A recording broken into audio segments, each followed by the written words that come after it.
Guys, what's up?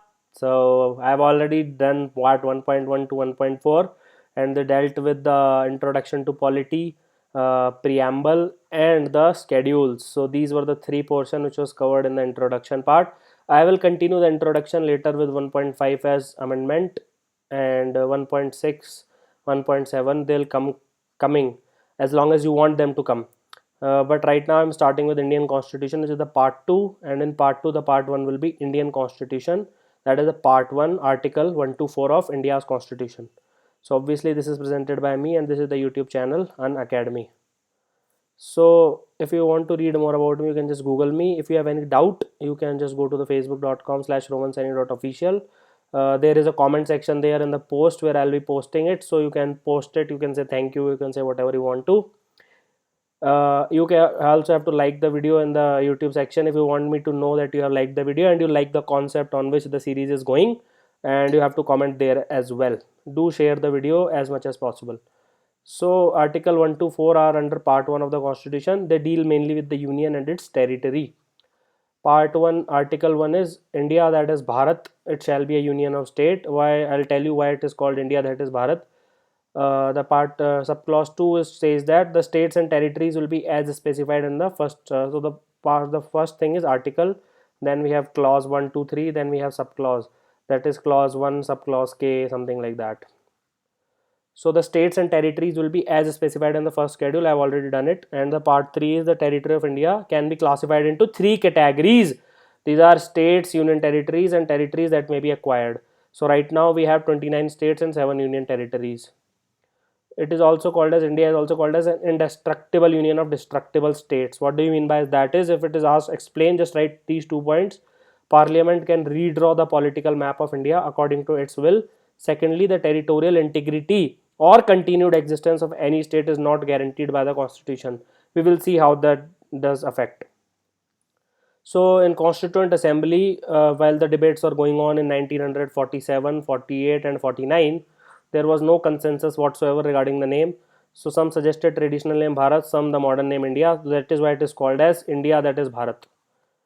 And because of past bitter experiences of partition of 1947 and the massive problem faced in the integration of princely states, the word union was used in place of federation. So I'll now, according to Dr. B.R. Ambedkar, the phrase Union of India was used because there are 3 reasons.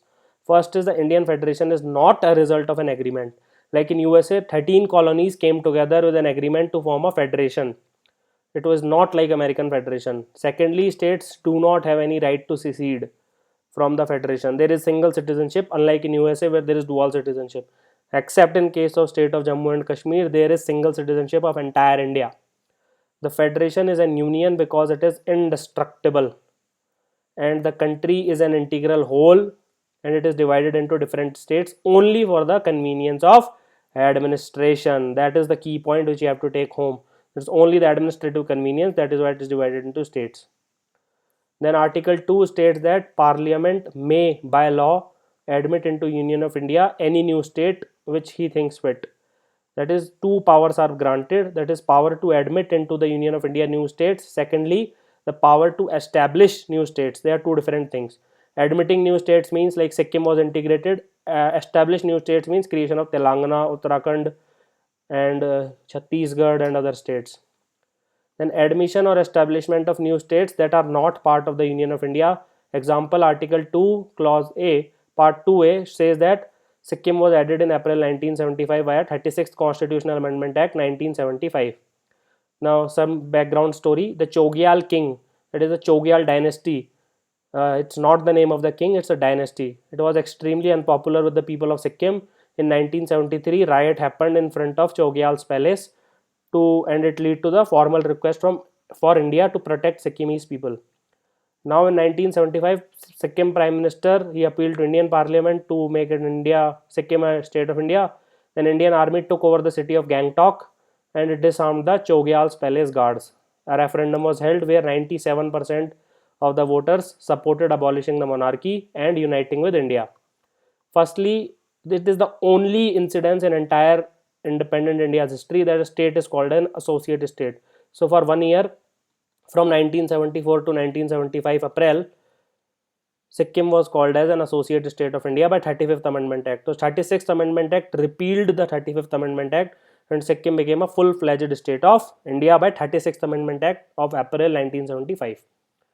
Then Article 3 gives Parliament power to reorganize the states. So Article 3 authorizes the Parliament to, it can form a new state by separation from a territory, by uniting two territories. Any permutation and combination is possible. Uniting some part of state to another, entirely new, anything. It can increase the area, decrease the area, he can alter the boundary, alter the name. That is, the power of Parliament includes the power to form a new state or a union territory also. Union territory में तो absolute power है, state में भी absolute power है, but there are certain conventions which are followed. So moving forward, a recommendation of president is absolutely needed in case of formation of a new state or anything like that. Regarding state, the state of Jammu and Kashmir enjoys a special provision. Please remember it. You cannot change the part of Jammu and Kashmir and boundaries. It has to be done by the help of Article 370. It even have its own separate state constitution. Indian Penal Code does not apply there. Ranbir Code applies there. So it's not Ranbir Kapoor, it's something else. Then President has to refer the bill to the concerning state legislatures, which are concerned for expressing its views within a specified period. So first President will refer to the state legislature, example Andhra Pradesh, then they will revert back in time or not revert back in time, doesn't matter, because it is not binding on the President or the Parliament. It is just for the convention sake. Then recommendation of President occurs, then it is introduced in Parliament, then it is passed by Lok Sabha, goes to Rajya Sabha, Rajya Sabha also passes, then it is finally signed by President and a new state is created.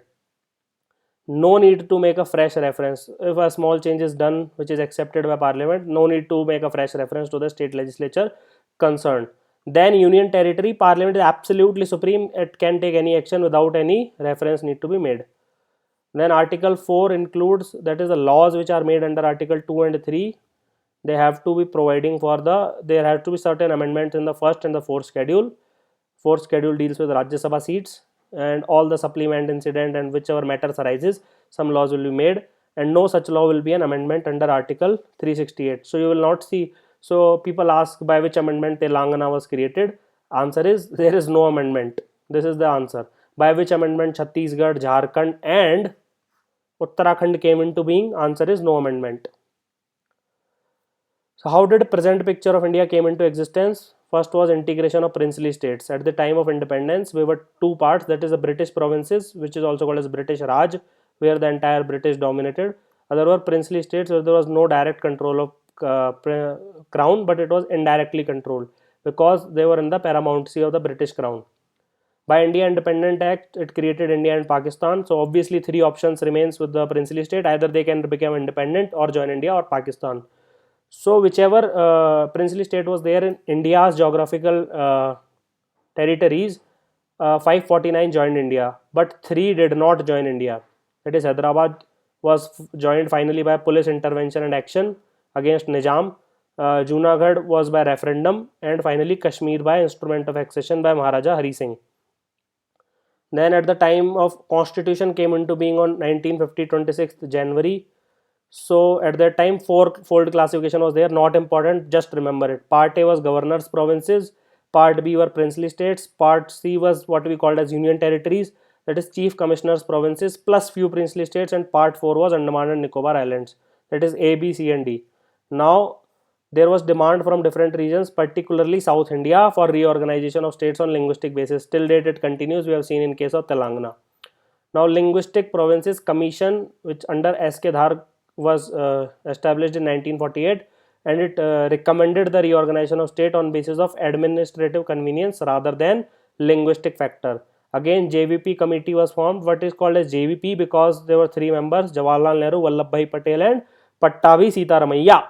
It was established in 1949. It summarily, matlab totally rejected the language as the basis for reorganization of states. But see the irony, in 1953 they had to create Andhra Pradesh because there was prolonged popular agitation and death of Potti Sri Ramalu. He was a popular Congress person. He died after 56-day hunger strike.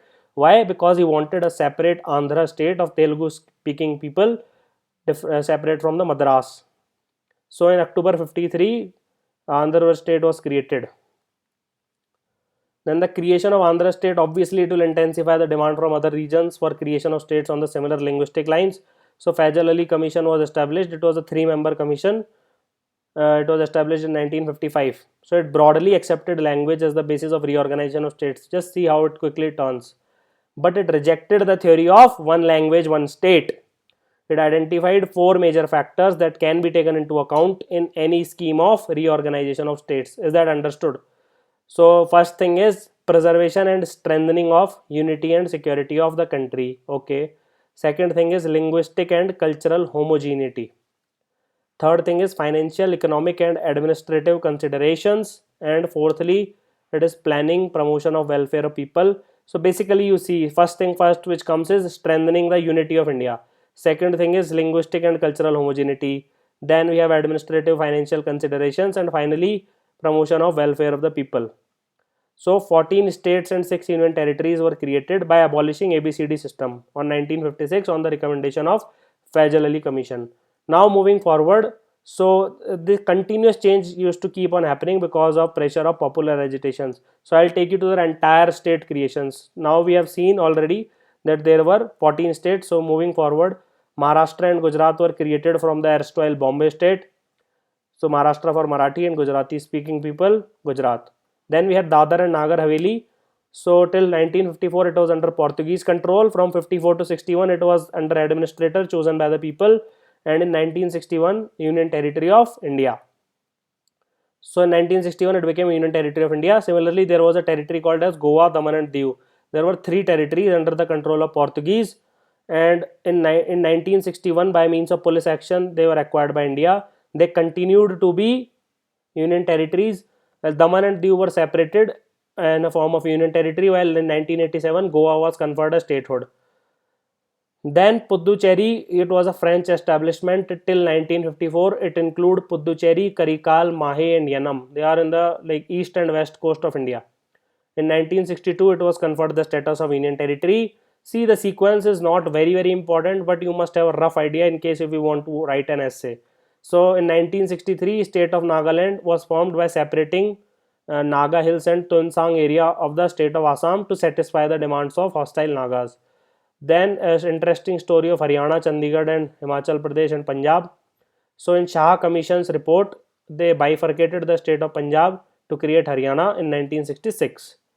And the Union Territory of Chandigarh was also separated as a common capital of Punjab and Haryana.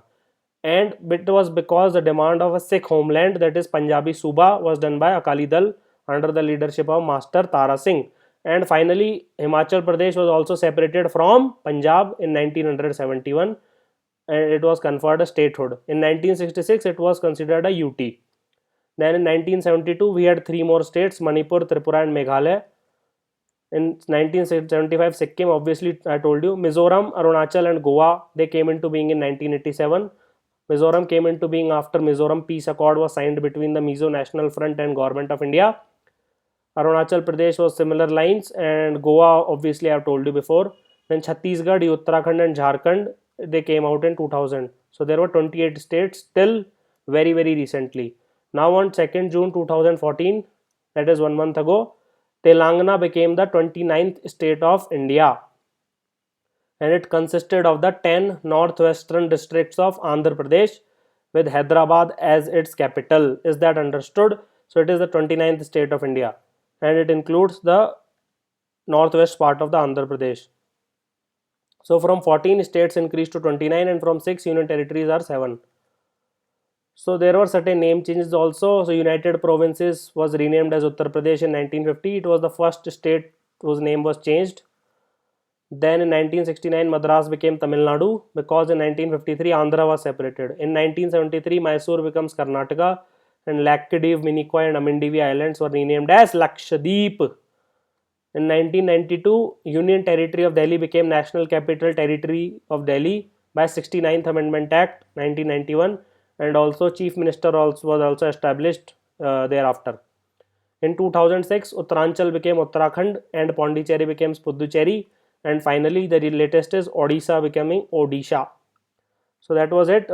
Please spread the word around so that other people can also benefit from it, especially those who cannot afford coaching. This is the sole purpose, to provide free education for all. because it's really a time for a little revolution in education. Still, if you have any doubt, you can ask me on my Facebook page or on the comment section below. So this is the Facebook page.